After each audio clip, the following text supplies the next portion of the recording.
नमस्कार दोस्तों, मैं बीरबल यादव पढ़ाऊंगा आपको रीजनिंग एक नए अंदाज में। रीजनिंग नए अंदाज में पढ़ने के लिए आज ही ज्वाइन करें बाय स्टडी यूट्यूब चैनल और चैनल को सब्सक्राइब करें और बनिए जीरो से लेकर। नमस्कार दोस्तों, मैं धर्म चौधरी आपको पढ़ाऊंगा राजनीति विज्ञान एक नए अंदाज में। पढ़ने के लिए आज ही ज्वाइन करें बाय स्टडी यूट्यूब चैनल। इस चैनल को ज्यादा से ज्यादा सब्सक्राइब और ज्यादा से ज्यादा शेयर करें।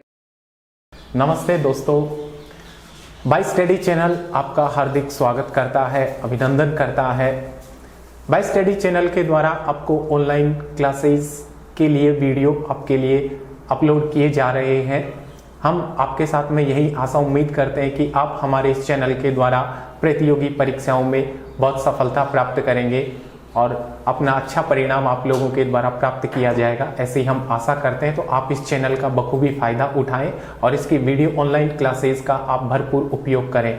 तो साथियों, आज हम इस चैनल के माध्यम से मैं आपके लिए यहाँ मनोविज्ञान विषय से संबंधित जानकारी आपके साथ में शेयर करने जा रहा हूँ। तो please subscribe this channel by study channel for online classes and online videos for competitive exams. Let's start मनोविज्ञान। साथियों, जो मनोविज्ञान है ये अपने आप में कहां से, कैसे और किस प्रकार से इसे आज की शिक्षा में इसे शामिल किया गया है, ये एक बहुत बड़ी अवधारणा है और इसका प्रयोग शिक्षा के क्षेत्र में आजकल बहुत व्यापक दृष्टिकोण के आधार पर किया जा रहा है। तो इस मनोविज्ञान को हमारे शैक्षिक पाठ्यक्रम में इसे क्यों शामिल किया गया है, इसके पीछे ये चीजें संबंधित की गई है कि बच्चों के साथ में शिक्षक किस प्रकार से उनकी मन स्थिति को समझ करके शिक्षा को एक नए आयाम की ओर लेकर के जाएगा।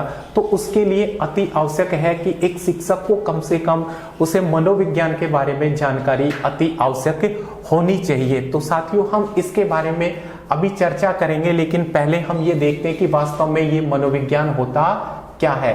मनोविज्ञान अपने आप में 15वीं शताब्दी से पूर्व इसे हम दर्शन शास्त्र की एक इकाई के रूप में इसे पढ़ने का कार्य हमारे द्वारा किया गया है।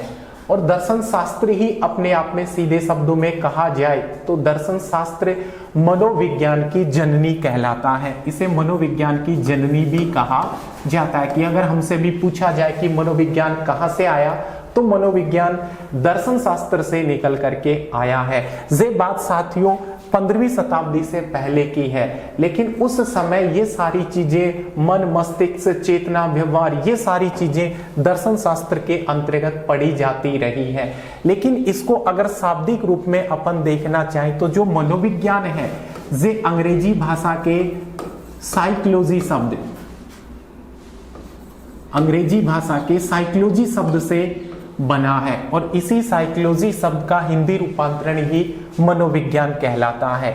ये जो साइकोलॉजी जो टर्म है ये लैटिन भाषा से इसका मीनिंग लिया गया है और लैटिन भाषा में ही दो शब्द हैं। यहाँ लैटिन भाषा के अंतर्गत एक शब्द है जिसका मतलब है PSYCHE और एक दूसरा शब्द है जिसका मतलब है लोगोस। अगर इसको अपन शाब्दिक दृष्टिकोण में देखना चाहें साइकी और लोगोस को, तो साइकी का मीन्स अपने आप में जो होता है वो आत्मा का और लोगोस का मीन्स होता है अध्ययन करने वाला। अतः ऐसा विज्ञान जो किसके बारे में अध्ययन करता है, आत्मा के बारे में अध्ययन करता है, उसे ही हम लैटिन भाषा के संदर्भ के अंतर्गत हम उसे अंग्रेजी भाषा में साइकोलॉजी शब्द का नाम देते हैं। और एक ऐसा विज्ञान बन गया जिस विज्ञान में हम आत्मा से संबंधित सभी चीजों को समझने का प्रयास करते हैं। तो शाब्दिक दृष्टि से अगर हमसे पूछा जाए, एग्जाम में ये देखा जाए कि मनोविज्ञान किसका विज्ञान है, तो शाब्दिक रूप में मनोविज्ञान आएगा किसका विज्ञान, आत्मा का विज्ञान। यानी ऐसा विज्ञान जो आत्मा के बारे में अध्ययन करता है उसे क्या कहा जाता है, मनोविज्ञान कहा जाता है। फिर इस मनोविज्ञान को एक स्वतंत्र विषय बनाने के लिए, इसकी टर्म के रूप में इसे जानने के लिए इसे परिभाषित करने का दौर प्रारंभ हुआ। लेकिन उसी समय के अंतर्गत एक मनोवैज्ञानिक आता है और उस मनोवैज्ञानिक ने एक नया टर्म दिया दुनिया के सामने जिसको हम साइकोलॉजी के नाम से आज वर्तमान समय में भी हम इसको पढ़ रहे हैं। एक मनोवैज्ञानिक था दोस्तों जिसका नाम था रुडोल्फ गोइकल। क्या नाम था? रुडोल्फ गोइकल। इसी रुडोल्फ गोइकल ने अपनी एक पुस्तक का रचना का उन्होंने उल्लेख किया जिसका नाम था PSY साइकोलॉजिया।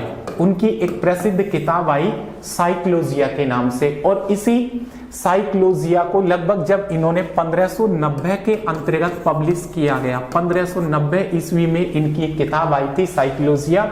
और ये जो साइकोलॉजिया है, फिर ये टर्म मनोविज्ञान के अंतर्गत आ गया कि वास्तव में मनोविज्ञान क्या होना चाहिए। फिर इसी बात को स्पष्ट करने के लिए परिभाषाओं का दौर प्रारंभ होता है, और जो मनोविज्ञान की जो परिभाषाएं प्रारंभ होती हैं उनमें सबसे पहले एक परिभाषा दी गई जिसे कहा गया आत्मा का विज्ञान।